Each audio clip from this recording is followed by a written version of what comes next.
ನಮ್ಮ ಸಂಬಂಧಿಕರು, ಸ್ನೇಹಿತರು ಮತ್ತು ಇತರ ವ್ಯಕ್ತಿಗಳು ನಮ್ಮನ್ನು ಕೇಳಿದುಂಟು, ಕ್ರಿಕೆಟ್ ನಿನಗೆ ಏನು ಕೊಟ್ಟಿದೆ, ಕ್ರಿಕೆಟ್ ನಿಂದ ನೀನು ಏನನ್ನ ಪಡೆದುಕೊಂಡೆ, ಸುಮ್ಮನೆ ಯಾಕೆ ಟೈಮ್ ವೇಸ್ಟ್ ಮಾಡ್ತೀಯಾ ಎಂದು ಕೇಳಿದಾಗ ನಮ್ಮ ಬಾಯಲ್ಲಿ ಬರುವ ಉತ್ತರ ಎಲ್ಲಿಯೋ ಒಂದು ಕಾಣದ ಕಡೆಯಲ್ಲಿ ಇದ್ದ ನಮ್ಮನ್ನ ಒಂದು 4 ಜನರಿಗೆ ಪರಿಚಯವಾಗುವಂತೆ ಮಾಡಿದೆ.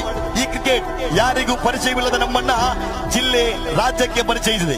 ಈ ಕ್ರಿಕೆಟ್ ಇಂದಿನ ಸಂದರ್ಭದಲ್ಲಿ ಜಾತಿ, ಧರ್ಮ, ಪಂಗಡ ಎಂದು ಕಚ್ಚಾಡುವ ಈ ಜನಗಳ ಮಧ್ಯೆ ಇವೆಲ್ಲವನ್ನ ಮೆಟ್ಟಿ ನಿಂತು ಸೋದರತ್ವವನ್ನ, ಮಹತ್ವವನ್ನ ತಿಳಿಸಿಕೊಟ್ಟಿದೆ.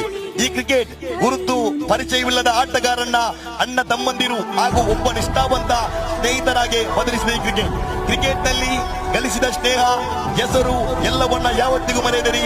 ಮಾನವೀಯತೆಯನ್ನು ಸಾರುವ ಮೂಲಕ ಕ್ರೀಡೆಯನ್ನು ಆನಂದಿಸಿ ನಾವೆಲ್ಲರೂ ಒಂದು ಎನ್ನುವ ಭಾವನೆಯೊಂದಿಗೆ ಆಟವನ್ನು ಆಡುವ ಮೂಲಕ ಕ್ರೀಡಾ ಸ್ಫೂರ್ತಿಗೆ ಪಾತ್ರವಾಗಿರೋಣ.